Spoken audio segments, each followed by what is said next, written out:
Hello everyone, my name is Neha Sachdev and I am your English tutor at Step Up Academy. So I welcome you to Step Up Academy. So with these words, today we are going to start chapter number 1 for class 12 students, and the chapter is from your main reader book and the name of the book is Flamingo.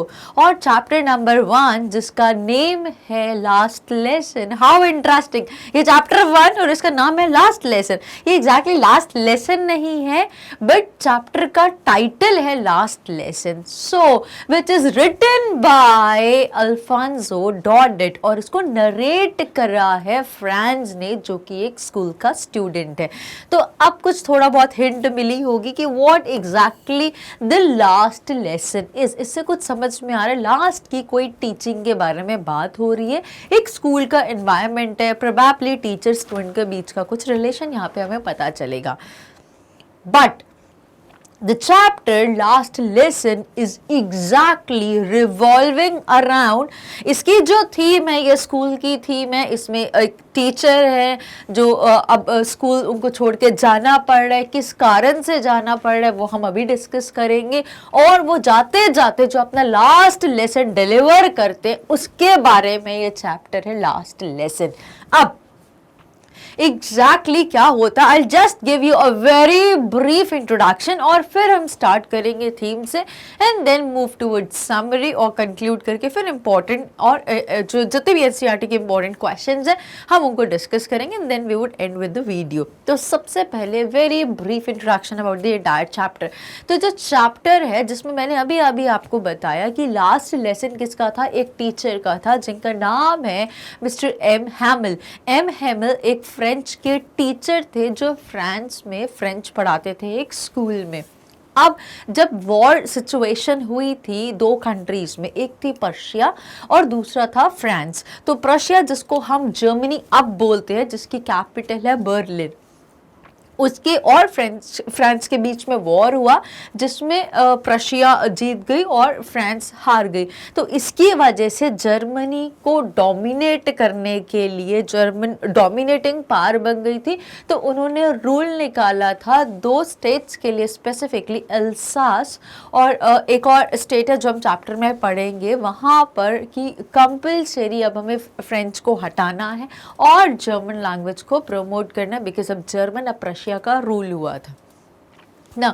जब ऐसा कुछ ये जो situation हुई तो जो वहाँ पर जो एक स्कूल के जो टीचर थे जो फ्रेंच पढ़ाते थे लास्ट 40 ईयर्स से, वो एक स्कूल में dedicatedly wholeheartedly 40 years, it's just not matter of couple of years 4 years but it's all 40 years, 40 crucial year उन्होंने उस स्कूल को डिवोट करे. ना सिर्फ उन्होंने वहाँ पर पढ़ाया बट वहाँ पे it was just like a second home to the teacher mister M Hamel. अब जब ये रूल आया कि हमें फ्रेंच लैंग्वेज को ऑल टुगेदर ख़त्म करना है, अब इसकी कोई पढ़ाई नहीं होगी और जर्मन को प्रमोट किया जाएगा. तो जब ऐसा रूल आया तो वो जो फ्रेंच के टीचर थे जो फ्रेंच पढ़ाते वो काफ़ी उदास हो गए, उनको काफ़ी बुरा लगा बिकॉज उनकी फीलिंग्स हर्ट हुई. फीलिंग्स क्यों हर्ट हुई, बिकॉज जिस जगह पर रहते थे, जिस लैंग्वेज के वो टीचर थे, अब उस लैंग्वेज के एक्सटिंक्शन की बात हो रही है, उसको ख़त्म करने की बात हो रही है. अब वो बिल्कुल नहीं पढ़ाई जाएगी. तो एक तरफ बीइंग अ टीचर जो वो सब्जेक्ट को इतने सालों से डेडिकेटेडली पढ़ा रहे थे वो नहीं पढ़ाया जाएगा. दूसरा जो उनकी फीलिंग्स हर्ट हुई थी कि वो जगह के लोगों की, फ्रांस के जो मदर टंग थी उनकी फ्रेंच, अब उस लैंग्वेज को, उनकी जो नेटिव लैंग्वेज थी उसको बिल्कुल ख़त्म कर दिया जाएगा.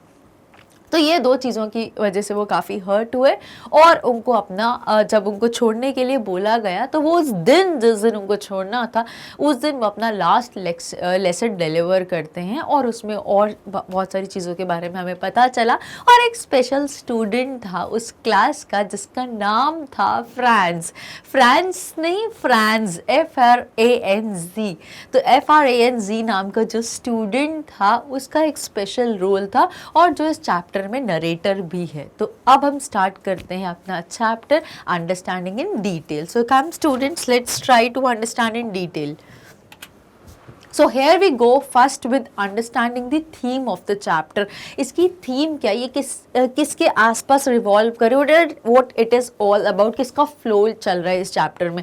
सो द लास्ट लेसन, आखिरी लेसन जो था किसका था, मिस्टर एम हैमिल का, जो फ्रेंच के टीचर थे, उनके बारे में बात करी जाए। Revolves around the language and its importance to the citizens of a country. अब इस चैप्टर में बताया जाएगा कि किसी जगह की अगर उनकी नेटिव लैंग्वेज को या मदर टंग को जब हम ख़त्म कर देते हैं तो उस लैंग्वेज के ख़त्म होने की वजह से उस जगह के लोगों पर, उनके दिलों पर, उनके दिमाग पर कैसा इम्पैक्ट है, कैसा नेगेटिव इम्पैक्ट आता है, उसके बारे में यहाँ पर बात करी गई है। It is the duty of every single citizen to safeguard the language of the country as it is the identity of that country. और ये यहाँ पर बता रहे हैं कि ये ड्यूटी होती है, मॉरल ड्यूटी हर एक सिटीजन ऑफ द कंट्री की, कि अपनी लैंग्वेज को वो प्रोटेक्ट करे, वो सेफ गार्ड करे, ताकि कोई उसको डिस्ट्रॉय या उसको खत्म ना कर पाए। बिकॉज जो हमारी भाषा होती है वो हमारी पहचान होती है, जिस भाषा के माध्यम से हम लोगों से टच बनाते हैं और लोगों से कनेक्ट रहते हैं, वो भाषा अगर खत्म हो जाएगी तो हमारा जो अस्तित्व है, हमारी जो आइडेंटिटी है, वो भी खत्म हो जाएगी बहुत जल्दी। Because that is the unique thing that pertains to particular place. अब जब वही खत्म हो जाएगी तो वो यूनिकनेस, वो पर्टिकुलरिटी, वो आइडेंटिटी, वो सारी चीजें भी खत्म हो जाती हैं। तो यहाँ पर इस चैप्टर में बताया गया है कि it is the duty of every single citizen to safeguard the language of the country as it is the identity of that country. The lesson depicts how after defeating France in the war the Prussians wanted to rule over not only the territory of France but also over the minds and hearts of the people. अब यहाँ पर जैसे कि मैंने बताया, war हुआ था प्रशिया और फ्रांस के बीच में, प्रशिया जिसको अब हम जर्मनी बोलते हैं। तो जब ये वॉर हुआ था इन दो कंट्रीज के बीच में, जिसमें प्रशिया ने फ्रांस को डिफीट कर दिया और इसीलिए जर्मन एक अब ऑफिशियल लैंग्वेज डिक्लेयर हो गई और फ्रेंच को उनको खत्म करना पड़ा। तो इस यहाँ पर बताया गया है कि जब प्रशियन चाहते थे रूल करना, वो कहाँ पर, सिर्फ सारी टेरिटरीज पर रूल नहीं करना चाहते थे, बल्कि लोगों के दिलों पर और लोगों के दिमाग पर वो रूल करना चाहते थे। लोगों के दिलों और दिमाग पे rule, because see man is considered to have his free thoughts, free words, free feelings. तो जब ये फीलिंग्स हमारी हैं, इमोशंस हमारे हैं, थॉट्स हमारे हैं, वर्ड्स हमारे हैं, और कोई इंसान अगर इन चीज़ों पे रूल करना चाहे, इन चीज़ों को डोमिनेट करना चाहे, तो आइडेंटिटी तो वहाँ पर बिल्कुल हमारी ख़त्म हो जाएगी, जो हमें यहाँ से बिल्कुल पता चल रहा है। तो यहाँ पर मेजरली ये बोला गया है कि ये जो जर्मन्स थे उनका भी यही कॉन्सेप्ट था कि इन चीज़ों पे वो रूल करना चाहते थे, और वो एग्जैक्टली जहाँ पर भी फ्रांस था, बिकॉज वो उसको डिफीट कर चुके थे, वो चाहते थे कि वहाँ पे सारी जगह जर्मनी वहाँ पर हो जाए। So this was all about the theme of the entire chapter. Now let's immediately begin with discussing the summary of the chapter. अब आप लोग सोच रहे होंगे कि summary क्यों ली है? Because 12 birds are overhead. बहुत ज़्यादा टाइम नहीं है हमारे पास, कम से कम समय में हम कैसे complete chapter को डिस्कस करते हैं। So ये perspective को ध्यान में रखते हैं we have come up with the summary for you guys. So the story is narrated by a French boy जिसका नाम क्या था, France. He is lazy but sensitive. वो आलसी टाइप का लड़का तो है, I do agree, but वो बहुत सेंसिटिव है, बहुत ही इमोशनल है वो, and likes to play. बहुत सारे बच्चे होते हैं जिनको पढ़ने में बहुत ज़्यादा मज़ा नहीं आता, खेलने कूदने में, मौज मस्ती करने में बहुत मज़ा आता है। तो फ्रांस भी उसी टाइप का एक लड़का था जिसको पढ़ने लिखने में बहुत ज़्यादा इंटरेस्ट नहीं था, वो बहुत ही लेथार्जिक था, बहुत ही आलसी टाइप का था। अगर पढ़ने की बात है, बहुत ही उसको बोरिंग चीज़ लगती थी पढ़ाई करना, और इसीलिए जब भी मिस्टर एम हैमिल का जब लेसन होता था, वो जब उनकी क्लास होती थी, तो वो हमेशा फ्रांस सोचता था मैं कैसे बंक कर लूँ या कैसे मुझे स्कूल ना जाना पड़े, और रादर देन अटेंडिंग स्कूल वो कुछ भी और एक्टिविटीज़ करने में चले जाते थे। कई बार फार्म चले जाते थे, कई बार जो नेस्ट में जो एग्स होते थे उनके साथ खेलने चले जाते थे, या कहीं पर भी चले जाते, बट उनको स्कूल में पढ़ना बिल्कुल अच्छा नहीं लगता था। So he is lazy but he is very sensitive. तो सेंसिटिव मतलब इमोशनल फीलिंग्स बहुत अच्छी थी उनकी, and he likes to play like other students. He dislikes studying French and hates his teacher M. Hamill। अब particularly एक तो उनको पढ़ाई करना पसंद नहीं था, और जब बात आती थी फ्रेंच की, जो उनकी खुद की मदर टंग थी, जो उनकी खुद की नेटिव लैंग्वेज थी फ्रांस की, वो उनको वो पढ़ना तो बिल्कुल भी पसंद नहीं था। द रीजन बीइंग वो इस टीचर को पसंद नहीं करते थे। ही अबोर्स हिज फ्रेंच टीचर जिनका नाम था एम हेमिल। वो क्यों इनको हेट करते थे? उनके हाथ में एक आयरन रॉड होती थी, एक लोहे की गोल सी एक डंडा होता था जिससे वो टेरर क्रिएट करते थे। तो इसकी वजह से उनको काफी डर लगता था फ्रांस को, और वो उनकी लेक्चर तो बिल्कुल ही अटेंड करना पसंद नहीं करते थे। After overpowering their districts of Alsace and Lorraine in France, अब कहाँ पे ओवरपावर कर लिया था? बहुत अच्छे से कब्जा कर लेने के लिए बताया गया। कौन कौन सी डिस्ट्रिक्ट्स थी फ्रांस की? जो मैंने एक नाम बताया था, एक नाम और हम जल्दी से देख लेते हैं। So after overpowering the districts of France में दो जगह थी जहाँ पे ये रूल इम्प्लीमेंट करना था एट एन अलार्मिंग रेट। तो वो कौन सी जगह थी? एक थी एल्सास और दूसरा था लॉरेन। अब ये दो जगह जो फ्रांस में जो दो जगह हैं, यहाँ पर फ्रेंच टीचिंग को प्रमोट नहीं करना था और इनको बंद करना था। नाउ बर्लिन हैज ऑर्डर्ड, अब बर्लिन कौन है? ये जर्मन की कैपिटल है, सो जर्मनी की। So Berlin has ordered that German language instead of French be taught in schools there. तो अब फ्रेंच की जगह पर क्या पढ़ाया जाएगा? जर्मन पढ़ाई जाएगी। जर्मन क्यों पढ़ाई जाएगी? क्योंकि जर्मनी ने कॉन्कर कर लिया है या डिफीट कर दिया है फ्रांस को, और फ्रांस की जो नेटिव लैंग्वेज है वो फ्रेंच है, तो उसको क्योंकि डिफीट कर दिया, हरा दिया है, तो अब उनको हटा दिया वहां से। अब वो नहीं पढ़ाई जाएगी उनकी भाषा। और बर्लिन ने, जो उनकी कैपिटल है जर्मनी की, उन्होंने ये रूल बना दिया कि अब जो स्पेसिफिकली दो डिस्ट्रिक्ट्स हैं फ्रांस की, एल्सास और लोरेन, वहां पर तो अब क्या पढ़ाया जाएगा? फ्रेंच की जगह पर जर्मन वहां पर पढ़ाई जाएगी। Now it is the last day of the French teacher M Hamel. और इसी वजह से वॉर जो हुआ, जिसमें जर्मनी जिसमें कॉन्कर हुई, जर्मनी जिसमें जीत गई और फ्रांस हार गया, और फ्रांस के हारने की वजह से जो वहाँ पे दो डिस्ट्रिक्ट्स में जो फ्रेंच पढ़ाई जाती थी स्कूल में एज अ मदर टंग और एज अ नेटिव लैंग्वेज, अब वो उसको बंद करना पड़ा। अब क्योंकि उसको लैंग्वेज को बंद करना पड़ा, उसकी जगह जर्मन पढ़ाई जाएगी। तो एक जगह में, इन दो में से एक जगह पर जो स्कूल के टीचर थे जिनका नाम था एम हैमिल, और वो फ्रेंच के टीचर थे, तो उनको भी उस स्कूल से उनको निकालना पड़ा, बिकॉज वो फ्रेंच पढ़ाते थे। फ्रेंच तो अब पढ़ाई नहीं जाएगी, तो उनको निकालना पड़ा। जो 40 ईयर्स से डेडिकेटेडली स्कूल में पढ़ाया करते थे, और स्कूल के ऊपर ही उनका एक रूम था जहाँ पर वो रहते थे अपनी सिस्टर के साथ, और स्कूल के आसपास की जो जगह थी वहाँ पे उन्होंने छोटा सा अपना गार्डन भी क्रिएट किया हुआ था। तो बिल्कुल it was like home to mister M हैमिल।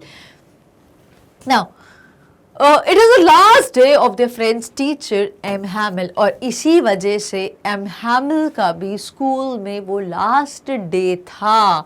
Who has been there for 40 years, और वो कब से उस स्कूल में पढ़ा रहे हैं? लास्ट 40 ईयर्स से। He is full of grief, उनको बहुत दुख हुआ, उनकी इमोशंस हर्ट, उनकी फीलिंग्स हर्ट हुई, उनको मेंटली भी हर्ट हुआ और इमोशनली भी हर्ट हुआ। क्यों? बिकॉज अब जो चीज़ वो इतने लंबे समय से करते आ रहे थे, अब वो उनको करना नहीं है, और जिस जगह पे जिसको वो अपना होम कंसीडर करते थे, वहाँ से उनको छोड़ के जाना पड़ेगा। तो ये दो चीज़ों की वजह से he was full of grief, उनको बहुत बुरा लग रहा था। एग्जैक्टली उनको झटका सा लगा था। He was full of grief, nostalgia and patriotism. तो जो एक और इम्पॉर्टेंट चीज़ है इस चैप्टर में, वो है फीलिंग ऑफ पेट्रियोटिज्म, राष्ट्रीय भक्ति की, देशभक्ति की फीलिंग, अपने राष्ट्रीय होने का जो प्राउड, जो गर्व होता है, उसके बारे में भी यहाँ पर बताया गया। Being a native of France, being a French person, उनकी जब भाषा को ख़त्म कर दिया गया तो उनको कितना बुरा लगा। तो उन चीज़ों को याद कर रहे थे कि अगर हमारी नेटिव लैंग्वेज को ख़त्म कर दिया जाएगा और हमारे जगह पर अगर जर्मन बोली जाएगी तो हमारी फीलिंग्स तो हमें कितना बुरा लगेगा, हमारी लैंग्वेज तो कहीं ख़त्म ही हो गई है। तो वो सारी चीज़ों की वजह से उनको बहुत ग्रीफ था और उनको नॉस्टैल्जिया, वो पुरानी चीज़ों को याद कर रहे थे कि कैसे मैंने इतने सालों से डेडिकेशन से बच्चों को फ्रेंच लैंग्वेज को के बारे में पढ़ाया, उसकी इम्पोर्टेंस को समझाया और कितनी अच्छी एक लैंग्वेज है इसके बारे में भी समझाया। तो अब वो सारी चीज़ें नहीं होंगी। तो कहीं ना कहीं वो नॉस्टैल्जिक भी थे थोड़े से, और पेट्रियोटिज्म, उनको अपनी देश के बारे में भी बहुत बुरा लग रहा था सोच के कि इस देश की, इस कंट्री की जो लैंग्वेज है वो ख़त्म हो रही है। तो उनको कहीं ना कहीं पेट्रियोटिकली भी हर्ट हो रही थी। As a mark of respect to his hard work, the village man also attend his last lesson. अब बिकॉज वो इतने पुराने टीचर थे, इतने सीनियर टीचर थे जो उस जगह के लोगों को उस जगह की भाषा के बारे में समझाते थे और उसी को वो पढ़ाते थे। तो जब उनका पता चला कि वो लास्ट डे है आज उनका, तो उनकी रिस्पेक्ट में उन्होंने जो ड्यूटीज़ करी हैं अपनी स्कूल में, उनकी रिस्पेक्ट में, उनको ऑनर करने के लिए, उनको सम्मान करने के लिए कौन कौन वहाँ पर आ गए, विलेज के जितने भी सारे लोग थे वो सारे उस लेसन, लास्ट लेसन को अटेंड करने के लिए क्लासरूम में आ जाते हैं।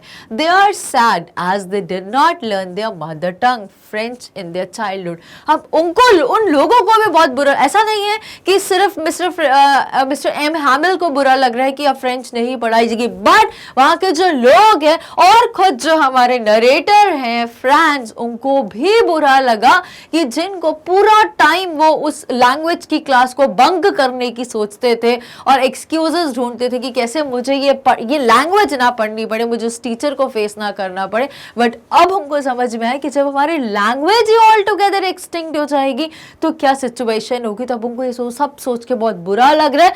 अब उनके पास कोई ऑप्शन भी नहीं बची, ना ही उनके पास टाइम है कि जल्दी जल्दी फटाफट अपनी लैंग्वेज को सीख लिया जाए ताकि हम लोग तो एटलीस्ट लैंग्वेज को प्रमोट कर सके, हमारी लैंग्वेज खत्म ना हो। और वहाँ के जो लोग थे वो भी फ्रांस के टाइप के ही थे जिन्होंने अपनी खुद की मातृभाषा को कभी प्रमोट ही नहीं करा और उसके सीखने की तो बात ही कभी नहीं सोची। तो अब वो सारे उस टीचर को रिस्पेक्ट देने के लिए, ऑनर करने के लिए उनके लास्ट लेक्चर में, उनके जो लास्ट डे था वहाँ पर उनकी क्लासरूम में अटेंड करते, उनकी क्लासरूम में प्रेजेंट होते, उनका लेक्चर, उनका लास्ट लेसन अटेंड करने के लिए। Now France is shocked to know that it's his last lesson. अब फ्रांस को भी जान के बहुत शौक हुआ, बहुत झटका लगा कि it is his last lesson as it does not know French, कि ये तो मेरा लास्ट लेसन है, मेरी मदर टंग का लास्ट लेसन है, इसके बाद ये कभी पढ़ाई नहीं जाएगी। इनफैक्ट ये लैंग्वेज है कहीं ख़त्म हो जाएगी, कहीं छुपा दी जाएगी। क्यों? बिकॉज मैंने कभी अपने पूरे टेन्योर में जब मुझे पढ़ना चाहिए था तब तो मैंने इसको कभी पढ़ा ही नहीं, और आज जब ये भाषा ही ख़त्म कर दी जो हमारी खुद की लैंग्वेज थी, हमारी मदर टंग थी, हमारी नेटिव लैंग्वेज थी, उसको सीखने से पहले ही हमारी खत्म हो गई। तो उनको भी काफी शॉक लगता है ये चीज सुन के। Now, suddenly, he gets interested in learning it and understands everything taught on that day. हमारे साथ भी ऐसा होता है ना कि जब ऐसा करते हैं ना हम लोग, जब कोई खाने की चीज़ है और हमें भूख नहीं लग रही है तो, और बहुत सारी मम्मा ने बनाई हुई है तो हम उसको नहीं खाते, लाइक इतनी सारी तो बाद में खा लेंगे, बट जैसे ही पता चलता है ख़त्म होने लगती है तो लाइक एवरीबडीज, मुझे दो ना, मेरे लिए तो कुछ बचा ही नहीं, मुझे भी दो। तो सेम केस यहाँ पर भी फ्रांस के साथ हुआ कि जब उनके सर वो टीचर पढ़ाते थे तो उनका कभी इंटरेस्ट नहीं था पढ़ने के लिए, ना उन्होंने कभी इम्पोर्टेंस समझी कि क्यों हम लोगों को, जैसे हम अपना एग्जाम्पल दें, वी बीइंग इंडियंस, कितना ज़रूरी है हमें अपनी लैंग्वेज को जानना, हिंदी लैंग्वेज की इंपॉर्टेंस समझना क्यों ज़रूरी, डिस्पाइट कि इंग्लिश भी हमें आनी चाहिए because it is globally considered a professional language, official language हो गई है, बट वो आनी चाहिए। लेकिन हमें अपनी मदर टंग को कभी नहीं भूलना चाहिए, या उस लैंग्वेज को एटलीस्ट बचा के तो रखना चाहिए, उसको प्रिजर्व तो करना चाहिए कि आने वाली जनरेशन उस समझ तो पाए कि हमारी हिस्ट्री क्या थी, हमारी नेटिव लैंग्वेज क्या थी। और उसका खत्म होना तो it is a very negative sign. अब फ्रांस भी कुछ ऐसे ही स्टेट पे है। So now suddenly he gets, अब एकदम से उनको इंटरेस्ट आ गया, अब तो मुझे फ्रेंच पढ़ना है, अब तो मेरे को देख रहा है यार कि फ्रेंच ठीक है, कुछ तो मैं समझ पाऊँ, जाते जाते अगर मुझे कुछ समझ में आ जाए तो इट वुड बी ग्रेट। तो अब उनको सडनली इंटरेस्ट आ गया है फ्रेंच पढ़ने में, जिससे वो बहुत उनकी ड्रीटफुल चीज़ हुआ करती थी उनके लिए, वो टीचर भी अब वो उनको सडनली इंटरेस्ट आ गया, जानते हुए कि वो लास्ट लेसन है, तो अब उनको भी इंटरेस्ट आ गया। और जो भी चीजें मिस्टर एम हैमिल क्लास में पढ़ा रहे थे वो उनको बहुत अच्छे से समझ भी आने लग गई। Great. So he gets interest in learning it and understands everything taught on that day. और एक एक चीज उनको समझ में आई जो उस दिन उनको पढ़ाई गई। He develops an instant liking for the teacher, और तुरंत उनको इंस्टेंट लाइकिंग भी डेवलप हो गई, वो उनको टीचर भी पसंद आने लगे। जो आज तक उनकी हेट लिस्ट में रहे थे या उनके लिए एक हिटलर टीचर थे, वो आज सडनली उनको पसंद करने लगे, वो उनकी फेवरेट लिस्ट में आ गए। हाउ कम सो? ये जानते हुए कि अब वो जाने वाले हैं तो एकदम से प्यार आ गया, उनकी इंपॉर्टेंस समझ में आने लग गई। ऐसा ही होता है ना, जब रिसोर्सेज हमारे पास लिमिटेड होते हैं, चीज़ें खत्म होने वाली होती है, तो अचानक से हमें उन चीज़ों की इंपॉर्टेंस समझ में आ जाती है। तो यही हुआ था मिस्टर फ्रांस के साथ। Now he develops an instant liking for the teacher M. Hamill।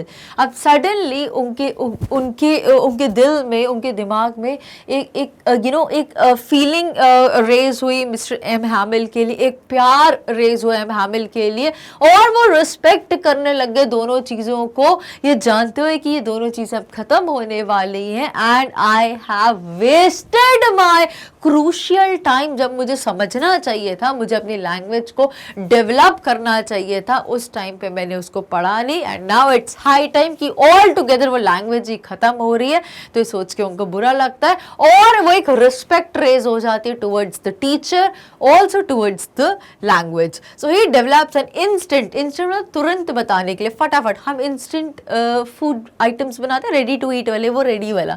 So he develops an instant liking for the teacher M Hamel and respects him for his sincerity and hard work. और वो उन teacher को, mister M हैमिल को एकदम से respect करने लग जाते हैं कि कितने सिंसियरली उन्होंने, कितने डेडिकेटेडली उन्होंने हम लोगों को पढ़ाने की कोशिश करी, कितना हार्ड वर्क किया उन्होंने हमें पढ़ाने के लिए।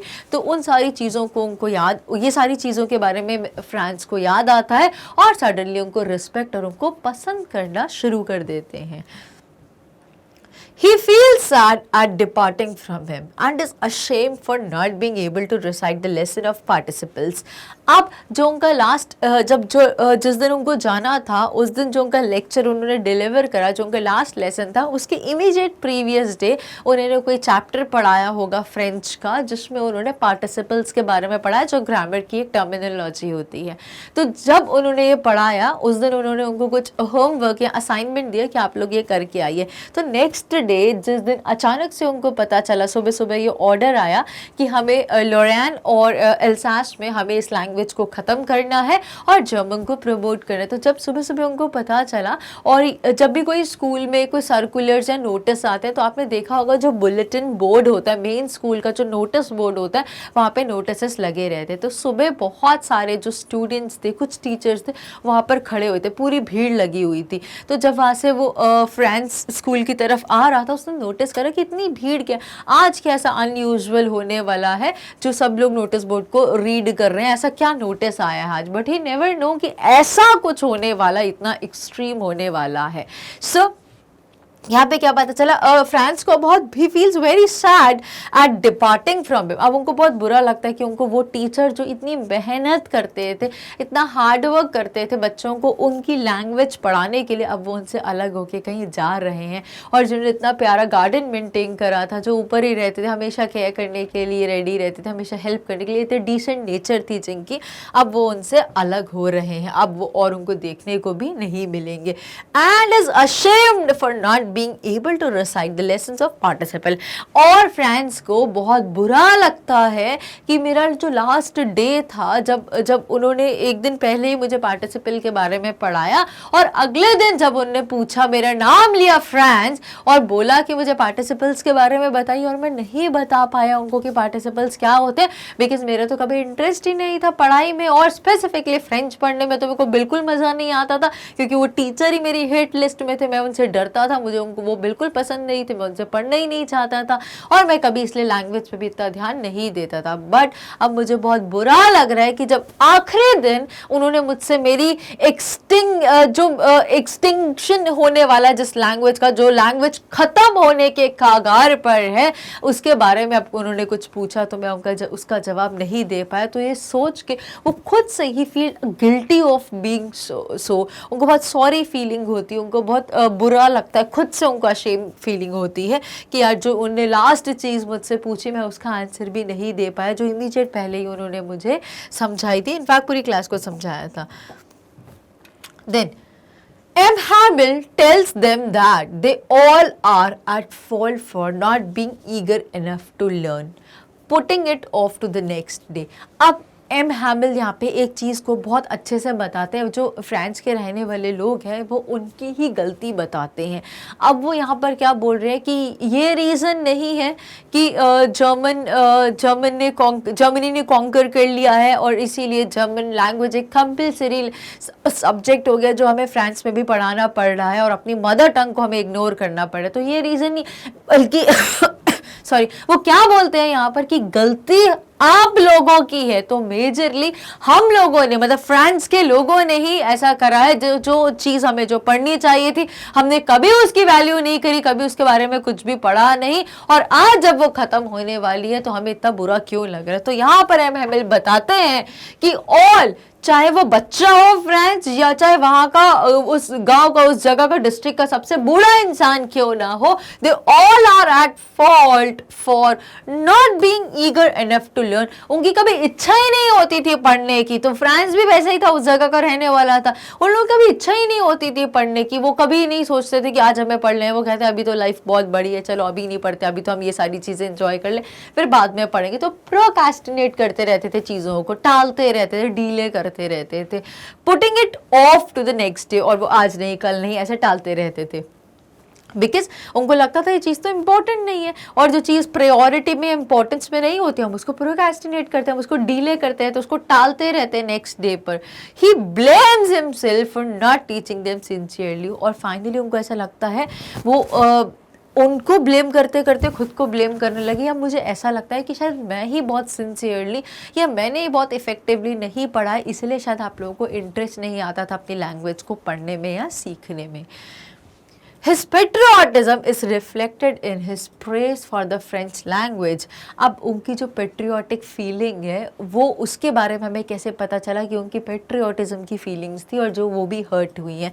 तो जब उन्होंने बोला, उन्होंने प्रेस करी, उन्होंने एक्सट्रीम तारीफ करी फ्रेंच लैंग्वेज की as being the most beautiful and most logical language in the world. अब उन्होंने क्या बोला कि इस पूरे ग्लोब में, इन द एंटायर वर्ल्ड, एक सबसे बहुत ही ब्यूटीफुल और बहुत ही लॉजिकल अगर कोई लैंग्वेज है तो वो फ्रेंच है। तो यहाँ से हमें पता चला कि वो सिर्फ उस लैंग्वेज को रिस्पेक्ट नहीं कर रहे थे बट उस कंट्री की जो नेटिव लैंग्वेज थी जो खत्म होने वाली थी, वो उसकी तरफ इतना लव और रिस्पेक्ट दिखा रहे थे। पेट्रियोटिक की जो फीलिंग थी उनकी, वो यहाँ से पता चली, बिकॉज वो बोले मोस्ट ब्यूटिफुल लैंग्वेज थी। तो क्या ऐसा है कि वर्ल्ड में सबसे ब्यूटिफुल लैंग्वेज फ्रेंच है? क्या हिंदी अच्छी भाषा नहीं है? सब भाषा अच्छी है, जो जिस जगह पर रहता है। इससे हमें ये भी बताया जा रहा है that whatever happen, we must respect, we must love, and we must value our native language, our mother tongue, our local language. हमें उनको ख़त्म नहीं करना है, हमें उनको रिस्पेक्ट देनी है, उनको वैल्यू करनी है, और वो लैंग्वेज हमें आनी ही आनी चाहिए. तो यहाँ से जब वो बोलते हैं कि French is the most beautiful and most logical language, कि फ्रेंच कैसी है, ब्यूटिफुल तो है ये, और सबसे ज़्यादा लॉजिकल भी है. मतलब जो साउंड वर्ड जैसा साउंड करते हैं, जिसका जो पढ़ के मीनिंग समझ में आ रहा है, बहुत जस्टिफाइड लैंग्वेज है. तो वो इतनी तारीफ करते हैं उस लैंग्वेज की जिसको एक्चुअली वो पढ़ाते हैं. He tells the class to guard their language as being close to one's language is the key to escape from the prison of slavery. अब वो क्या बोल रहे हैं कि सबको मैसेज दे रहे, एक लास्ट मैसेज दे के जा रहे हैं स्टूडेंट्स को. That is, he tells the class to guard their language as being close to. अब ये लैंग्वेज को गार्ड करना, इसको सेफ गार्ड करना, इसको प्रोटेक्ट करके रखना, ये तुम्हारे हाथों में. क्यों? As being close to one's language is the key to escape from the prison of slavery. अगर तुम्हें ये जो जेल है, ये जो स्लेवरी का, जब हम किसी के अंदर enslaved हो जाते हैं, जब हम किसी के अंदर झुक जाते हैं, उसकी गुलामी करने लग जाते हैं, उस गुलामी के जेल में रहने से अगर में रहना पड़े और उससे बाहर आने का one is the best way, और वो बोल रहे हैं that is being close to one's language. अपनी भाषा के पास रहो, अपनी भाषा को रिस्पेक्ट करो, अपनी भाषा को प्यार करो, अपनी भाषा को सीखो और उसी के बारे में बोलो. तो जब आप अपनी भाषा को इतना रिस्पेक्ट दोगे, वैल्यू करोगे और उसको अडॉप्ट करोगे, तभी आप किसी दूसरे के भाषा को आप एक्सेप्ट करने के, वो जो जबरदस्ती करा गया है, जो इम्पोज किया गया है उस जेल से, उस मजबूरी से, आप तभी बाहर आ पाओगे जब आप अपनी भाषा को होल हार्टेडली एक्सेप्ट करोगे. और जब तक आप अपनी भाषा को एक्सेप्ट नहीं करोगे तो ऐसे ही कोई ना कोई आता जाएगा और अपनी भाषा को आपके ऊपर इम्पोज करेगा, और आपका जो ओरिजिन है, आपकी जो ओरिजिनलिटी है, जो यूनिकनेस है आपकी, वो कहीं ना कहीं बिल्कुल खत्म हो जाएगी. आपकी अपनी आइडेंटिटी नहीं रहेगी. जो रूलर आएगा उसकी लैंग्वेज आपको बार बार सीखनी पड़ेगी. So he tells the class to guard their language. तो अब तुम्हारे हवाले ये भाषा साथियों, अब आपको उसको प्रोटेक्ट करके रखना है, और अगर आपने नहीं करा तो आप भी बहुत जल्दी क्या हो जाओगे, आप भी उस जेल में, स्लेवरी के जेल में, जहाँ पे आपको मजबूरी में आपको बंधुआ बना के रखा जाएगा, आपको भी वहां पर रहना पड़ेगा, बिकॉज आपने अपना इनिशिएटिव नहीं लिया अपनी मदर टंग के लिए. तो अब आपके साथ ऐसा ही ट्रीटमेंट होगा. It will help them in getting free from the Germans. और अगर वो ऐसा करते हैं कि अपनी लैंग्वेज को रिस्पेक्ट करते हैं, वैल्यू करते हैं, उसके लिए अपना स्टैंड लेते हैं, उसको पढ़ते हैं, उसको प्रमोट करते हैं, तो तब तभी वो ये जो जर्मन्स हैं उनकी गुलामी से वो फ्री हो जाएंगे, और जर्मन्स उनको कॉन्कर नहीं कर पाएंगे, ना उनके हार्ट्स पे और ना ही उनके माइंड्स पे. तो ये उन्होंने जाते जाते और क्लास को एड्रेस करते हुए बोला. They realise the importance of learning their mother tongue and that they have been defeated by the Germans because of their illiteracy. तो यहाँ पर एक और चीज चैप्टर में रेस करी गई है, जो रूट है, जो रूट ऑफ कंटेंशन है, जो मेजर कॉज है किसी भी चीज का. देखो, इफ यू आर इलिटरेट तो लोग अनड्यू एडवांटेज लेंगे, डोमिनेंस दिखाएंगे ही दिखाएंगे, विच इज वेरी श्योर. तो यहाँ पर क्या बोला गया है, they realise the importance of learning their mother tongue. अब यहाँ पर ये दे कौन है, वहाँ के जो रहने वाले जो लोग हैं, जो उस लास्ट लेसन में, उस क्लास में जो असेंबल हुए थे टीचर को रिस्पेक्ट ऑनर करने के लिए. तो उन सारे लोगों को रियलाइज हुआ, दे रियलाइज द इम्पोर्टेंस कि क्या इम्पोर्टेंस है ऑफ लर्निंग देयर मदर टंग. हमें अपनी मदर टंग की इम्पोर्टेंस के बारे में अब पता चला कि हमारी ही गलती की वजह से हमारी ही मदर टंग आज इस वर्ल्ड से खत्म हो रही है. बहुत बड़ी बात है. And that they have been defeated by the, और इसीलिए जर्मन्स ने हमें क्यों डिफीट करा, हम क्यों हारे गए उस वॉर में, बिकॉज ऑफ इलिटरेसी, उनकी जो अनपढ़ता थी, वो जो इतने पढ़े लिखे समझदार नहीं थे, उनकी जो इलिटरेसी थी, उसकी वजह से जर्मन उनको कॉन्कर कर पाई है और उन्हीं की लैंग्वेज को आज खत्म कर रही है। और वो दिन दूर नहीं जब उन लोगों को भी वहां से खत्म कर दिया जाएगा। तो यहाँ पर क्या बताया गया है, यहाँ पे एम हैबल ने उन लोगों को प्रोवोक करा कि अभी भी टाइम है, अब सारी चीज़ें already because law and order तो पास हो गया है, बट फिर भी अगर हम चाहें एक लास्ट एक इनिशिएटिव ले सकते हैं अपने अपने लेवल पे। हर एक इंडिविजुअल सिटीजन अगर ये इनिशिएटिव ले कि हम अभी भी अपनी लैंग्वेज के बारे में पढ़ेंगे, उसको समझेंगे और उसको प्रमोट करेंगे, तो हम शायद इनकी गुलामी से बाहर आ सके, हम इनके गुलाम बन के ना रहें। Now France feels that it is not possible to take away one's language from a person as it is natural to each being, may it be the coup to the pigeons or French to the Frenchman। अब यहाँ पर क्या है कि example, beautiful example देके यहाँ पे बोल रहे हैं कि फ्रांस को ऐसा लगता था that it is not possible to take away one's language from a person, कि अब उसको ऐसा लगता था कि ऑर्डर तो पास हो गया है, तो बट क्या कोई किसी की भाषा किसी से चुरा के कैसे ले जा सकता है कि ठीक है आप हम पे राज कर लो, आप हमें डोमिनेट कर दो, लेकिन जो हमारा लैंग्वेज है, जिस लैंग्वेज से हम लोगों से कम्युनिकेट करते हैं, आप वो लैंग्वेज कैसे चुरा के ले जाओगे। तो फ्रांस वाज क्वाइट स्केप्टिकल कि ऐसा तो नहीं हो सकता। और क्या बोलते हैं वो, as it is natural to each being, जैसा हर एक के साथ है, सिर्फ हम इंसानों के साथ नहीं, वो बर्ड्स एनिमल्स उनके साथ भी उनकी खुद की एक लैंग्वेज है जिससे वो दूसरे एनिमल अपनी सेम स्पीशीज के साथ कम्युनिकेट करते हैं और जिसकी वजह से उनका सर्वाइवल अच्छे से हो रहा है। तो ये पॉसिबल नहीं है ऐसा फ्रांस को लगता था। और एग्जाम्पल देते हैं, made with the coo to the pigeons. अब जो पिजन जो बर्ड होती है जिसको कबूतर बोलते हैं, तो कबूतर कू कू की आवाज़ करते हैं, तो जो चाहे वो पिजन की कू कू क्यों ना हो, क्या हम उसकी लैंग्वेज को हटा सकते हैं? क्या हम उसकी भाषा को छीन सकते हैं, उस पर डोमिनेट करें कि नहीं अब तुम ये भाषा बोलो? तो हाउ इज दैट पॉसिबल? वो तो उसी लैंग्वेज को बचपन से बोलता पढ़ता समझता, पढ़ता नहीं, बोलता समझता हुआ और कम्युनिकेट करता आ रहा है। तो हम ऐसा नहीं कर सकते। और दूसरे एग्जाम्पल है फ्रेंच टू द फ्रेंचमैन, और वही चीज़ हमारे साथ भी लागू होती है। हमारी जो भाषा जिसको हम बचपन से बोलते लिखते बोलते पढ़ते आए हैं, भले हमने पढ़ा नहीं बट हम बोलते तो आए हैं, तो हमारी ये भाषा को हमसे कैसे चुराया जा सकता है जो हमारी बचपन से हमारी ही है? We are the owners of that language. तो उस लैंग्वेज को कैसे ख़त्म किया जा सकता है, उसके लिए France was not very sure. Now अब क्या हुआ, लाइक चैप्टर अभी हमें एंड अभी क्लियर नहीं हुआ। व्हाई? बिकॉज ये जो लास्ट लेसन था, इसने एक डाउट क्रिएट कर दिया एक स्टूडेंट के ऊपर कि how can this be the last lesson और how can be the extinction of a language जिसको हम बचपन से यूज करते आए हैं and we are the right owners. तो ये क्वेश्चन पे ये चैप्टर एंड होता है, बट ये अभी तक ये क्लियर नहीं हो पाया था बिकॉज ये लास्ट लेसन तो था और वहां से लास्ट लेसन ये चैप्टर एंड हो गई है, बट ये क्वेश्चन का आंसर अभी तक क्लियर नहीं हुआ। So with these words we end with the summary of the chapter. Now immediately let's conclude with the chapter. So the last lesson summary reflects on the importance of one's language for any race and why it is crucial to safeguard it। और आखिरी में अगर मैं इस summary को conclude करूं, जो भी बेस्ट हमने इससे समझ ली है, दैट इज ये रिफ्लेक्ट करता है कि क्या इंपॉर्टेंस होती है किसी की लैंग्वेज की, किसी की भाषा की कितनी इंपॉर्टेंस होती है।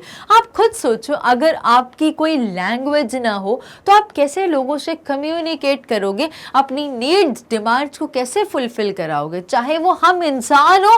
और यही एग्जाम्पल उन्होंने रिलेट करा था फ्रांस ने एक बर्ड के साथ। तो बर्ड की जब खुद की लैंग्वेज होती है और वो उसी लैंग्वेज से कम्युनिकेट करती है अपनी मदर से, अपनी स्पीशीज से, तो हम बीइंग ह्यूमन बीइंग्स हमारी लैंग्वेज को कोई कैसे डोमिनेट कर सकता है, कोई कैसे बोल सकता है कि हटा के अब ये चीज़ के बारे में पढ़ाया जाए, ये लैंग्वेज अब आपको कम्युनिकेट करना।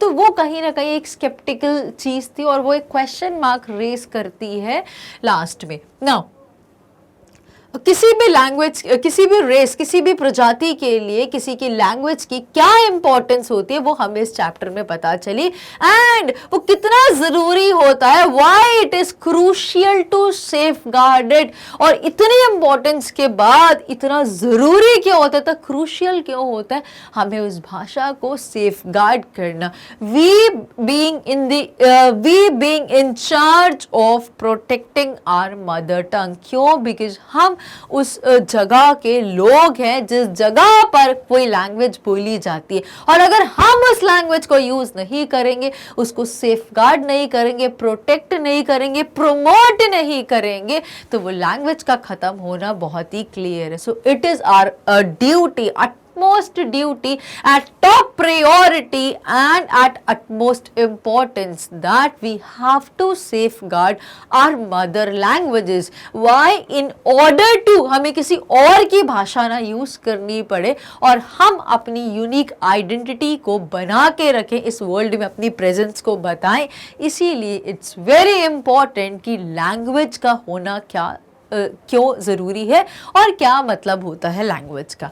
सो with these words we end with the discussion of the entire chapter. अब हम कुछ इंपॉर्टेंट फ्रेजेस को डिस्कस करेंगे जो चैप्टर में इनिशियली गिवन थे। तो सबसे पहला आता है इन ग्रेट ड्रीड ऑफ। तो जैसा कि मैंने आपको बताया था, फ्रांस के लिए बहुत ही ड्रीडफुल क्लास थी, उसके लिए बहुत डर था, वो डरा सहमा सा रहता था उस क्लास के लिए, बिकॉज वो हिटलर की इमेज क्रिएट करी हुई थी फ्रांस ने मिस्टर एम हैमिल की। सो इन ग्रेट ड्रीड ऑफ का मतलब यहाँ पर है fearful in anticipation of something, किसी चीज को समझने के लिए वो जो डर होता है, that is in a great dread of. Next is counted on, count upon की like I can count upon this thing, किसी चीज पे भरोसा करना, विश्वास करना, डिपेंड होना। सो काउंटेड ऑन इस चैप्टर में बता रहे टू रिलाई और ट्रस्ट ऑन समबडी और समथिंग, किसी चीज पर ट्रस्ट करना, किसी चीज पर डिपेंड हो जाना, किसी चीज पर रिलाई करना is count upon, count on. Thumbed at the edges, now thumbed at the edges कहाँ पर यूज हुआ था इस चैप्टर में, जब एक जो उस गांव के उस जगह के जो एक ओल्ड पर्सन थे, वो उनके लिए एक अपने हाथ में एक गिफ्ट लेके आए जो उनको देने वाले थे एज ऑनर और एज अ रिस्पेक्ट। तो उसके जो एजेस थे चारों वो टोन आउट थे, वो थम्ड थे। सो थम्ड एट द एजेस बता रहे हैं कि वो जो उसके कॉर्नर्स होते हैं वो जो टूटे हम मुड़ जाते हैं, वो बताने के लिए। सो वर्न और soiled edges which are caused by frequent handling, कि जब बार बार हम चीज़ को हैंडल करते रहते हैं, तो बुक्स को भी देखा है कि उसके जो एजेस होते हैं, जो कॉर्नर्स होते हैं, वो टूट जाते हैं, थोड़े से फट जाते हैं, मुड़ जाते हैं, तो वो यहाँ पर बताया गया thumbed at the edges. Let's discuss with few more.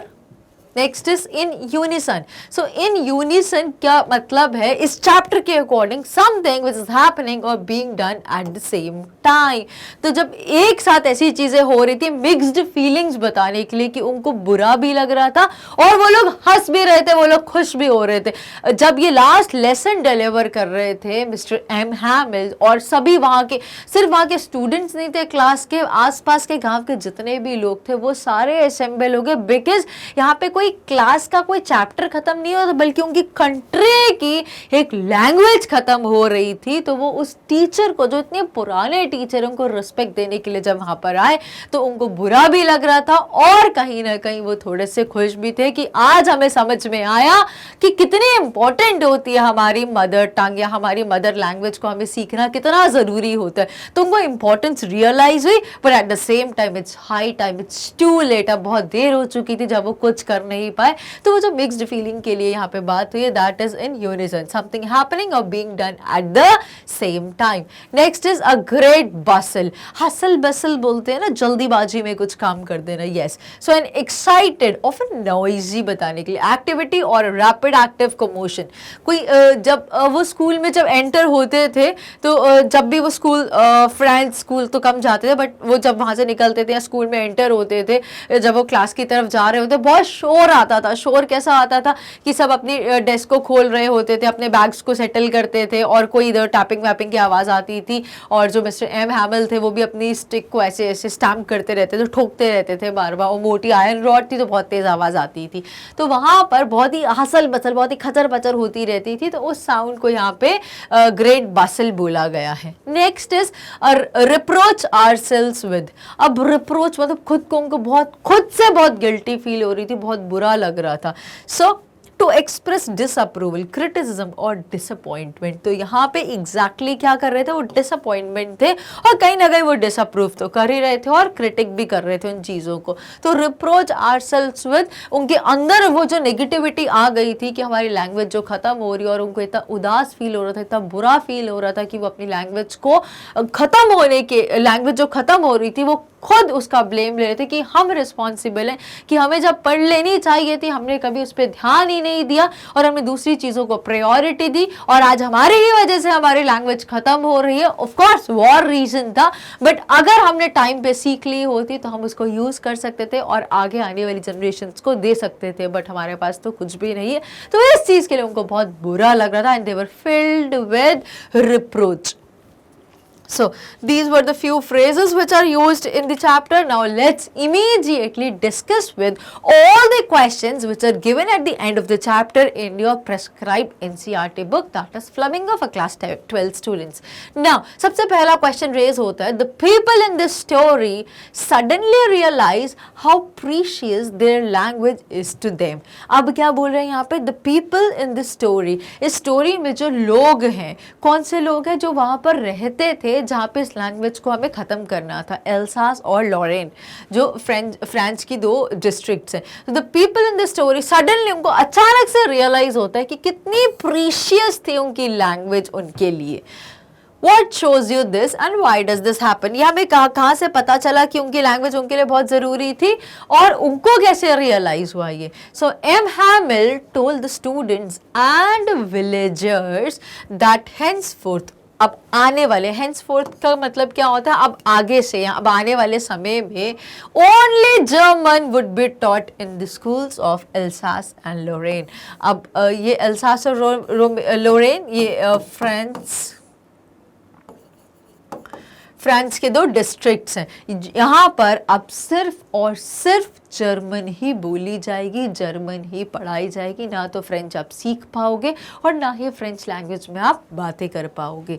So those who call themselves Frenchmans, और जो खुद को so called Frenchmen बोलते थे अपने आप, जैसे हम अपने आप को इंडियंस बोलते हैं, proud Indians, we living in India are proud Indians, तो वैसे ही फ्रांस में रहने वाले लोग खुद को जो so called Frenchmen बोलते थे, हम फ्रेंच के रहने वाले लोग हैं, they would neither be able to speak nor right it, ना तो वो बोल पाएंगे और ना ही उसको लिख पाएंगे। क्यों? एक तो उन्होंने कभी उस भाषा को सीखा ही नहीं कि उस भाषा में कैसे लिखते हैं, उसके साउंड्स कैसे होते हैं, फोनेटिक्स क्या होते हैं, और कैसे उसके स्पेलिंग्स होते हैं, कैसे लिखना है, कैसे बोलना है, वो तो उन्होंने कभी सीखा ही नहीं। तो कैसे उस लैंग्वेज में वो लोग कम्युनिकेट करेंगे? और अब तो ऑर्डर ही आ गया कि ये और ही पढ़ाई नहीं जाएगी, तो उनको तो वैसे ही नहीं आती, अब उस लैंग्वेज का एक्सटिंक्शन फॉर श्योर हो गया है। ही प्रेज्ड फ्रेंच, और उन्होंने, लेकिन because being a French teacher और because he was filled with patriotism, तो उन्होंने उस लैंग्वेज की, उस कंट्री की जो नेटिव लैंग्वेज थी उसको रिस्पेक्ट करते हुए बोला, और बिकॉज वो ख़त्म हो रही थी बट उन्होंने बहुत अच्छा उसके बारे में बोला, that he praised French as the most beautiful, the clearest and the most logical language in the world. अब वो बोलते हैं कि सबसे ब्यूटिफुल और बहुत ही साफ सुथरी, बहुत ही क्लीन, बहुत ही क्लियर, बहुत ही लॉजिकल लैंग्वेज है फ्रेंच, जो आज ख़त्म होने वाली है। तो यहाँ सब चीज़ों से हमें पता चला कि how precious the language is to them, और इन सारी चीज़ों से हमें ये भी पता चला कि ये क्यों हुआ, किसकी वजह से हुआ। Now he said that for the enslaved people their language was the key to their prison।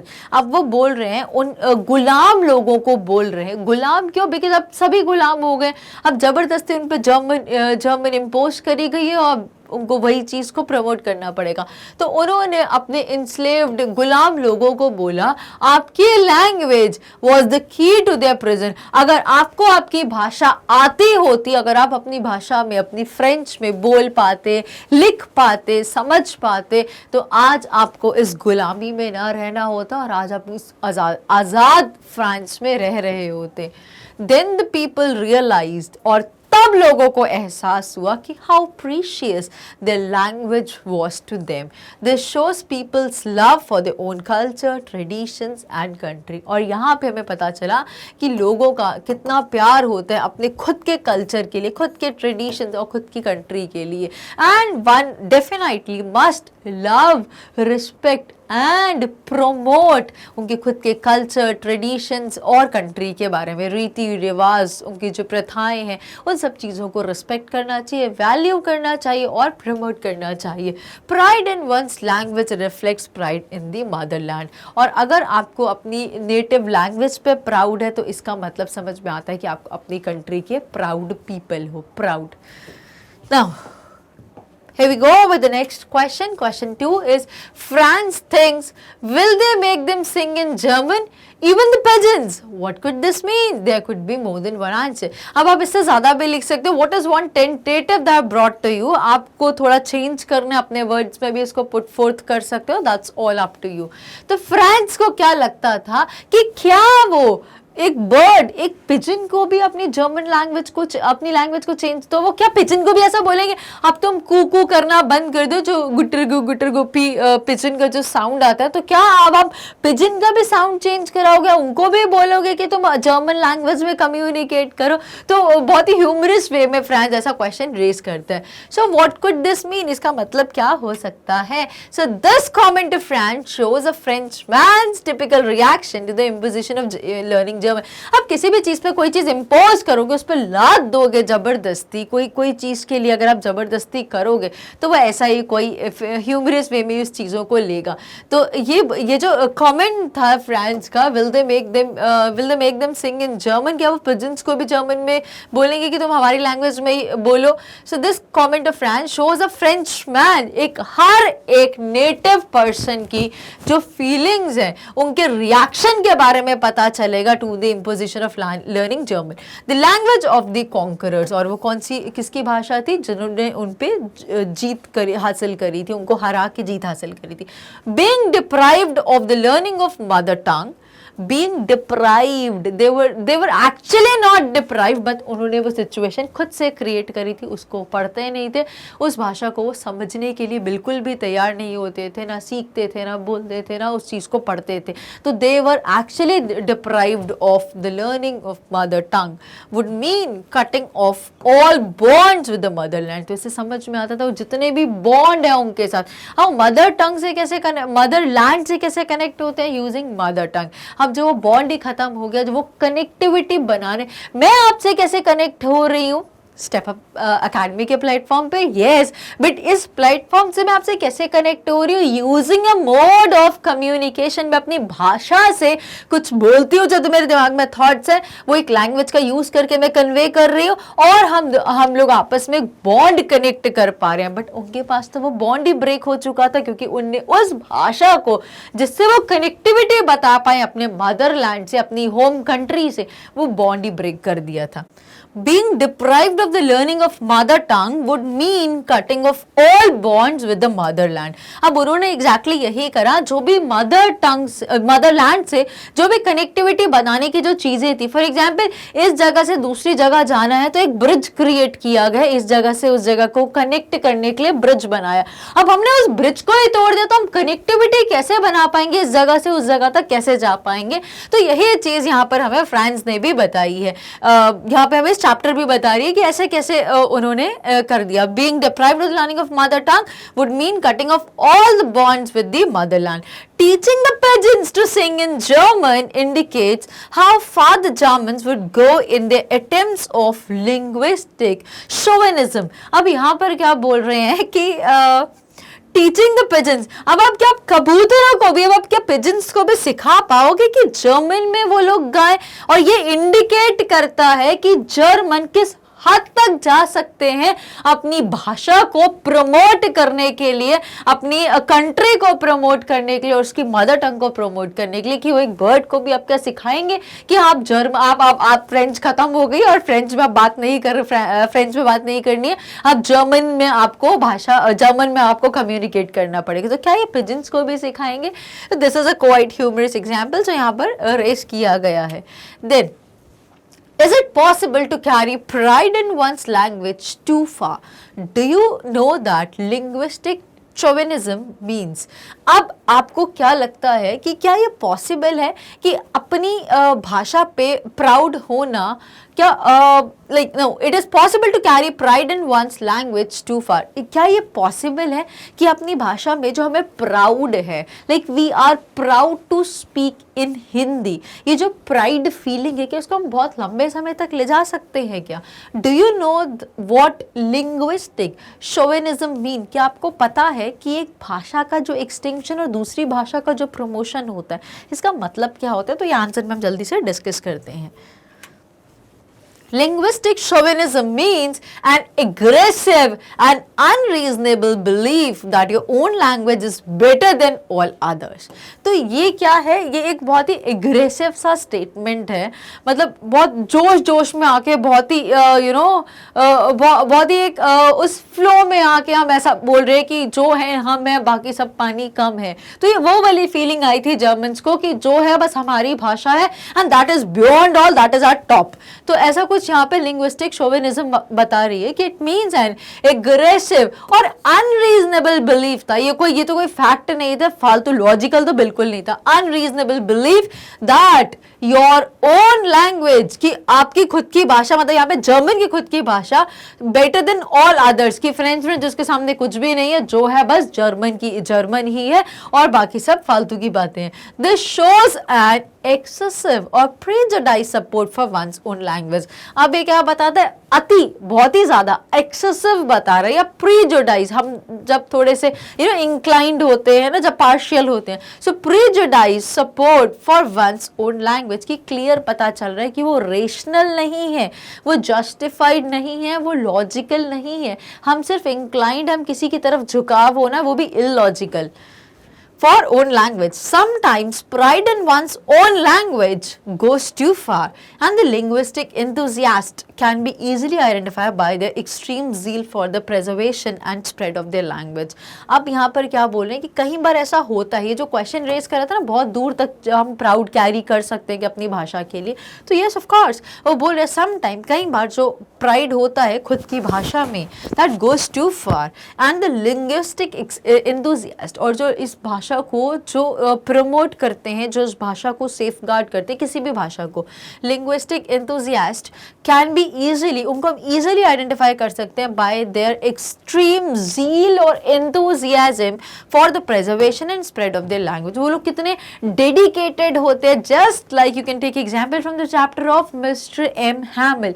वो कितने डेडिकेटेड थे, उनमें कितना ज़ील था, कितना एंथुजियाज्म था, पेट्रियोटिक की फीलिंग थी, ग्रीफ फीलिंग थी, और हार्ड वर्क जो उन्होंने करा अपनी लैंग्वेज को प्रोटेक्ट करने के लिए, सेफ गार्ड करने के लिए, प्रोमोट करने के लिए। तो उससे पता चलता है कि pride can be taken too far. और कुछ केसेस में वो बता रहे हैं कि जो लिंग्विस्टिक एंथुजियास्ट होते हैं, उनके ज़ील, उनके एंथुजियाज्म से हमें ये चीज़ समझ में आ सकती है कि कैसे वो किसी भाषा को प्रिजर्व कर रहे हैं और उसको आगे प्रमोट कर रहे हैं। In their enthusiasm, love and support for their own language, they tend to forget that other languages too have their own merits. अब क्या बोलते हैं, इन देयर और उनके वो जोश में, उनके वो एंथुजियाज्म में, उनके लव में, उनके सपोर्ट में for their own language, they tend to forget, वो अक्सर भूल जाते हैं that other languages too have their own merits, कि हम सिर्फ अपनी भाषा को ही प्रमोट कर रहे हैं, अपनी भाषा के लिए प्यार दिखा रहे हैं, अपनी भाषा को ही सपोर्ट कर रहे हैं, love for our own language support कर रहे हैं और उसी को प्रमोट कर रहे हैं। और इस जोश में अपनी ही लैंग्वेज को डेडिकेशन की वजह से हम हम ये अक्सर भूल जाते हैं कि जो बाकी दूसरे जो लोगों की, जो दूसरी जगहों की जो भाषा है उसके भी कुछ मेरिट्स हैं, वो भी अच्छी है। सबकी लैंग्वेज अपनी जगह अच्छी होती है। बस पॉइंट इज दैट कि जिस जगह पे जो भाषा बोली जानी चाहिए उसको हमें प्रिजर्व करके रखना चाहिए। They tend to forget that other languages too have their own merits, long history of art, culture and literature behind them। उस भाषा के भी पीछे बहुत बड़ी हिस्ट्री है, आर्ट है, कल्चर, कैसे वो भाषा बन के आई, फिर कैसे वो भाषा का यूज किया गया और कैसे उस भाषा को प्रिजर्व करके प्रमोट करा गया है। तो ये सारी जो पीछे की जो चीजें होती है हमें इनको भूलना नहीं चाहिए और इन चीजों की वजह से हमें सबकी लैंग्वेज को इक्वल ट्रीट करना चाहिए और इक्वल रिस्पेक्ट देनी चाहिए। ऐसा नहीं होना चाहिए कि हमारी भाषा अच्छी और आपकी भाषा अच्छी नहीं है तो अब हम आपको हरा दिया, अब आपकी भाषा नहीं बोली जाएगी, अब हमारी भाषा बोली। It shouldn't be like that. Instead of bringing unity and winning over others as friends, having excessive pride in one's own language creates ill will and disintegration। तो सबसे बड़ी चीज यहाँ पे क्या बोली गई है कि ऐसा क्यों नहीं होना चाहिए, हमें भेदभाव नहीं करना चाहिए अपनी लैंग्वेज से और दूसरों की लैंग्वेज से। Why? Instead of bringing unity and winning over others, हमें एकता लानी चाहिए और बजाय कि हम एकता लाएं हम आपसी प्रेम को बढ़ाएं, इसकी जगह हम क्या कर रहे हैं, having excessive pride in one's language, own language, वो मतलब हमें सिर्फ अपनी भाषा पे प्राउड है, उस पे एक्सेस प्राउड है, हम उसको एक्सेस तरीके से हम उसी भाषा को प्रमोट कर रहे हैं। तो वो चीज़ें क्या करती है, इल विल और डिसइंटीग्रेशन क्रिएट करती है कि दूसरों के लिए बहुत नेगेटिव फीलिंग आती है, दूसरों की भाषा को हम डिसरिस्पेक्ट करते हैं, उनको बुरा बोलते हैं, डिसइंटीग्रेशन की फीलिंग लाता है। The stiff resistance to the acceptance of Hindi as national language by the southern states। अब ये क्या बोले, जो stiff का मतलब होता है बहुत ही लाइक स्ट्रिक्ट बताने के लिए, जिसमें ज़्यादा मूवमेंट नहीं होती, जो ज़्यादा फ्लेक्सिबल नहीं होती है। द स्टिफ रेजिस्टेंस, हम रेजिस्ट करते हैं ना किसी चीज़ को, तो बहुत ही फिक्स्ड बोलने के लिए बहुत ही फर्म रेजिस्टेंस। रेजिस्ट करना होता है किसी चीज़ को इग्नोर कर देना, नकार ना मना कर देना, रिफ्लेक्ट बैक कर देना। तो जो स्टिफ रेजिस्टेंस है to the acceptance of Hindi as national language by the southern states of India is a direct outcome of the fear of being dominated by Hindi enthusiasts। अब यही case हो रहा है southern people के साथ कि वो लोग हिंदी को as a national language, as a mother tongue consider क्यों नहीं कर रहे, क्योंकि उनको कहीं ना कहीं डर है और इसीलिए stiff resistance दे रहे हैं वो हिंदी को as accepting as national language, because उनको क्या लगता है states of India is a direct outcome of the fear of being dominated by Hindi. उनको लग रहा है कि हमें हिंदी डोमिनेट कर देगी, हमारी लैंग्वेज फिर से खत्म हो जाएगी। The result is that one India remains only as a slogan। और इसका रिजल्ट क्या हुआ, इंडिया तो एक्सटेंड होती है from north to south, from east to west. तो जब ये इंडिया, ये जो वन इंडिया का जो स्लोगन है, इसका क्या, ये सिर्फ स्लोगन ही रह गया है और इनफैक्ट वो यूनिटी नाम की चीज़ हमें पता नहीं चलती है, हमें इंटीग्रेटेड की फीलिंग बिल्कुल भी नहीं आती, रादर डिसइंटीग्रेशन का सेंस प्रोवोक हो रही है यहाँ से। So this is all about the questions answer. Let's proceed towards the next one. When a people are enslaved, when a people नहीं होना चाहिए, when people are enslaved, क्यों नहीं होना चाहिए, is a good question। क्यों बताइए, कमेंट बॉक्स में कमेंट करके बताइए जल्दी से, क्यों नहीं होना चाहिए। हम कितनी बार पढ़ चुके हैं, सिंगुलर क्या होता है, पर्सन, और इसको अगर हमें प्लूरल बनाना है तो पर्सन्स, बट अगर मैं पीपल की बात करूँ तो पीपल्स प्लूरल नहीं होता, पीपल यूज किया जाता है बहुत सारे लोगों को बताने के लिए, ठीक है। सो व्हेन पीपल, इसलिए एक बहुत सारे लोग नहीं हो सकते। व्हेन पीपल आर एनस्लेव्ड, जब लोगों को बंधुआ बना लिया जाता है, एनस्लेव गुलाम बना लिया जाता है, as long as they hold fast to their language it is as if they had the key to their prison. और मतलब जब हम लोगों को जब हम लोगों को गुलाम बना लेते हैं, as long as they hold fast to their language, जब तक वो अपनी लैंग्वेज से बहुत ही होल्ड टाइट करके रखते हैं, it is as if they had the key to their prison. तो तब तक ऐसी फीलिंग आती है कि उनको अब जितना भी गुलाम कर ले वो गुलामी में नहीं आएंगे, क्योंकि उनके पास चाबी है उस प्रिजन की, वो चाबी कौन सी होती है, उनकी खुद की जो मदर टंग रहती है, उनकी खुद की जो नेटिव लैंग्वेज रहती है, वो जो उनके पास जो हथियार है वो वाला, उससे वो सारे प्रिजन्स को तोड़ के बाहर आ जाएंगे, बिकॉज उनके पास एक बहुत ही स्ट्रांग चीज है, दैट इज उनकी knowledge of their own mother tongue. Sorry, so can you think of examples in history where a conquered people had their language taken away from them or had a language imposed on them? तो क्या आप ऐसा कुछ सोच सकते हो history में से कि कभी ऐसा कुछ हुआ होगा कि जो भी कॉन्कर्ड लोग हैं उनसे उनकी लैंग्वेज को छीन ली गई होगी या उन पे कोई दूसरी लैंग्वेज इम्पोज किया होगा? तो ऐसा कुछ एग्जाम्पल रिलेट कर सकते हो? सो मैं तो अभी आपको एक सैम्पल आंसर दूंगी, बट अगर आपके पास इसके अलावा कोई अच्छा आंसर है, so please do mention in the comment box and do let me know. Fine. So here we go with the answer. Mother tongue helps a person to express his feelings and thoughts most lucidly and intimately. बहुत ही freely और बहुत ही अच्छे तरीके से, बहुत ही well way में. Conquerors try to subdue and control the people of the enslaved territory by enforcing many measures such as use of force to crush dissent and imposing their own language on them. अब यहाँ पे क्या बोल रहे हैं, जो conquerors होते हैं, कॉन्कर क्यों, जो विजय प्राप्त कर लेते हैं किसी जगह को हरा के, तो जो कॉन्करर्स होते हैं, जो विजेता होते हैं, जो जीत हासिल कर लेते हैं, दे ट्राई टू सबड्यू, वो क्या कोशिश करते हैं, सबड्यू करने की, कंट्रोल दबाने की या किसी को कंट्रोल करने की, किसको, the people of the enslaved territory, कि उस जगह के जो लोग हैं हम उन पे अपना दबदबा बनाएंगे, उनको अपने कंट्रोल में रखेंगे, उनको डोमिनेट करेंगे। कैसे करते हैं? बाय एनफोर्सिंग मेनी मेजर्स, बहुत सारे रूल्स लॉज उन पे एनफोर्स करते हैं, उन पे लादते जाते हैं, उन पे इम्पोज करते जाते हैं जबरदस्ती।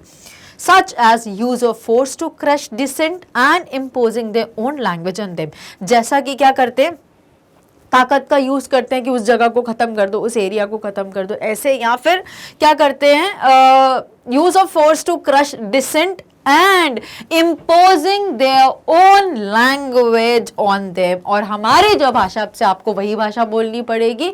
अगर देखो, if India would have not got freedom, तो आज हमारी भी जो नेटिव लैंग्वेज है, जो मदर टंग है, जो हमारी जो लोकल लैंग्वेज है, लोकल नहीं बोलना बट मदर टंग बोलना, या हमारी जो मदर लैंग्वेज है वो आज इंग्लिश होती, शायद हिंदी ना होती, but since India got freedom तो हमारी खुद की लैंग्वेज है, जिसको हमें from this channel I wholeheartedly and most humbly request to every single student, not only just 12th class student but all who are watching this video, कि हमें अपनी मातृभाषा की, हमें अपनी मदर टंग की, हमें अपनी मदर लैंग्वेज को रिस्पेक्ट करना चाहिए, प्रोटेक्ट करना चाहिए, और जितना हो सके उसको प्रमोट करें।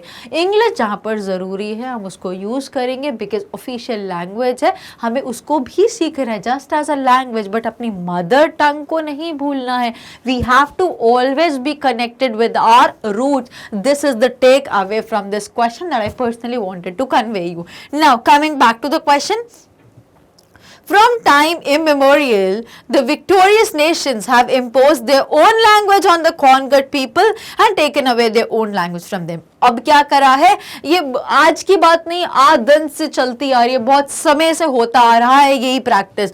जो विक्टोरियस नेशन, जो भी विक्ट्री पा लेते हैं, जो भी जीत हासिल कर लेते हैं, they have impose there own language, वो अब उनकी खुद की जो भाषा होती है वो इम्पोज कर देते हैं वहाँ के लोकल लोगों पे, on the conquered people, and taken away their own language from them, और उनकी जो भाषा है वो उनसे छीन कर ले लेते हैं और अपनी भाषा को उन पे जबरदस्ती इम्पोज कर देते हैं, और मजबूर है बिकॉज वो डिफीट हो गए तो उनको वो भाषा को अडॉप्ट करना पड़ता है और उसी को उनको यूज करना पड़ता है। So this was the example that I could think of.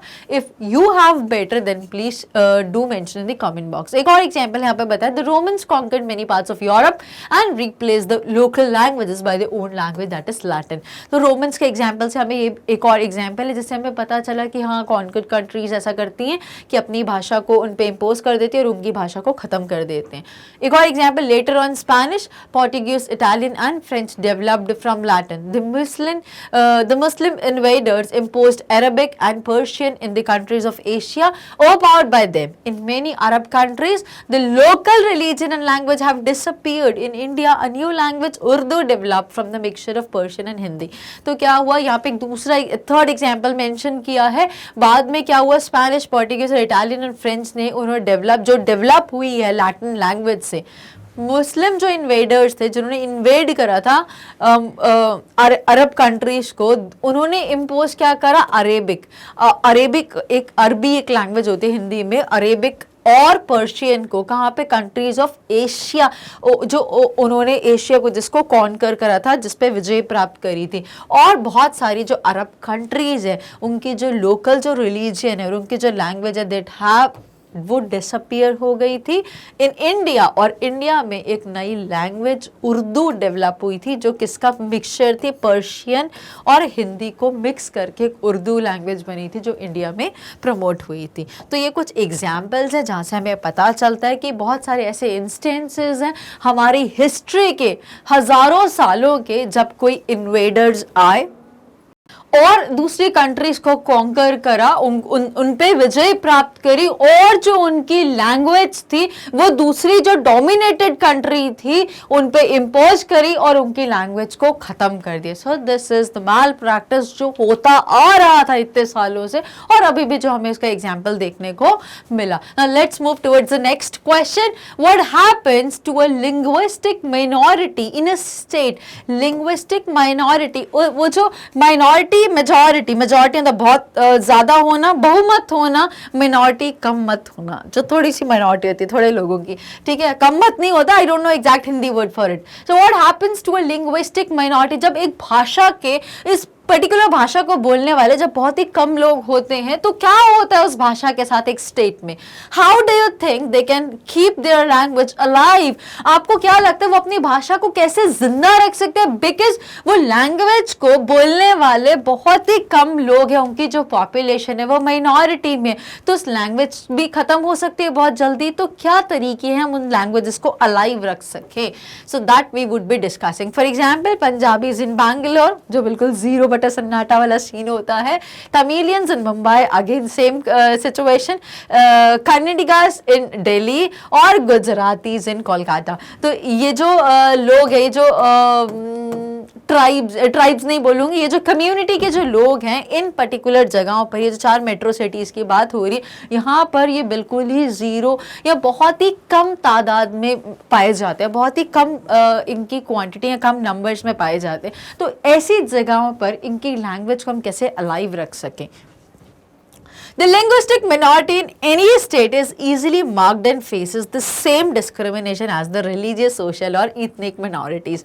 ये वही वैसे ये minority में आ जाते हैं लोग, जैसे कि देखिए सबसे पहले तो easily mark हो जाते हैं, इनकी अलग से इनकी पहचान होती है, फिजिकल अपीयरेंस अलग होती है, बोलचाल अलग होती है, खाने पीने का स्टाइल अलग होता है, वेयरिंग स्टाइल अलग होता है. So they are easily marked and faces the, और ये भी वैसे ही चीज़ें फेस करते हैं. सेम भेदभाव होता है जैसे कि रिलीजियन में होता है, अलग अलग रिलीजन्स में होता है, सोशल या इथनिक माइनॉरिटीज़ के साथ होते हैं. There is however a pronounced difference in the treatment meted out and the level of acceptance which is displayed by the majority community in that region or that city. अब यहाँ पे क्या बोल रहे हैं? There is however एक अच्छा खासा डिफरेंस देखने को मिलता है उनके ट्रीटमेंट में, कि हम इनके साथ कैसा ट्रीट करते हैं, और जो कम लोग हैं उस पर्टिकुलर कम्युनिटी के कम लोग हैं जो दूसरी भाषा बोलते हैं, उनके साथ हम अलग ट्रीट करते हैं. ये क्लियरली विटनेस्ड होता है इन दैट पर्टिकुलर रीजन और city. Some cities like Delhi, Mumbai and cosmopolitan in outlook.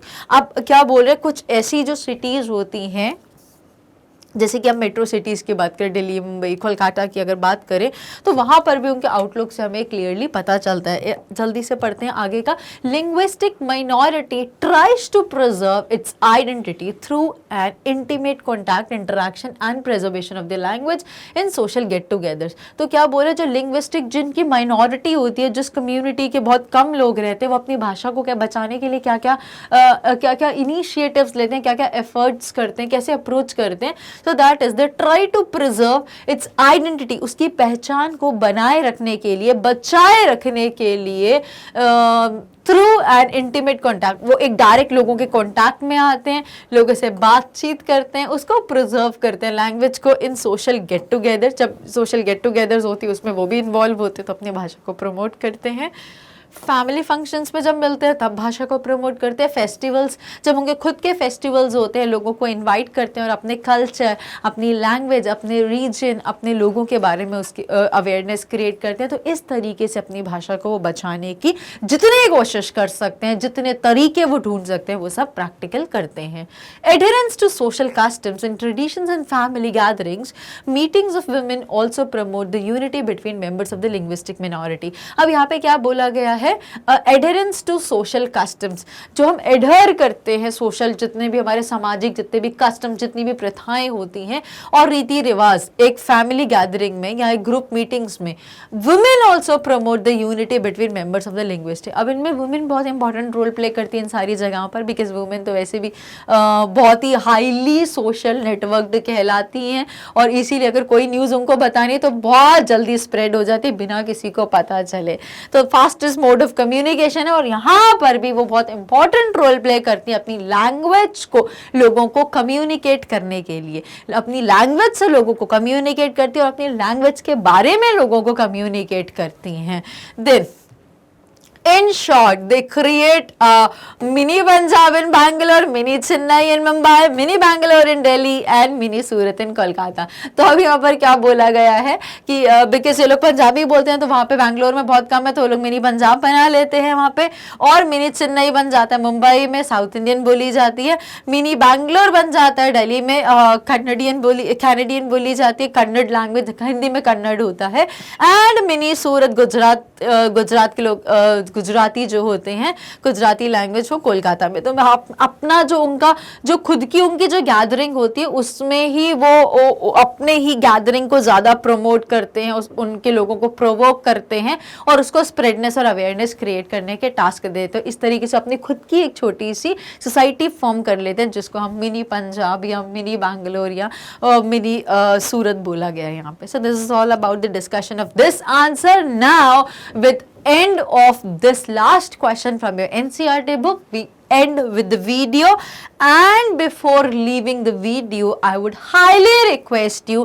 Please do like, share and subscribe the channel, और जितना हो सके आप अपने फ्रेंड्स को, रिलेटिव्स को, जो भी 12th क्लास में हैं, जो एग्जाम्स देने वाले हैं अभी, उनको बताइए about the channel, and please do subscribe by pressing the bell icon. Thank you very much for watching it.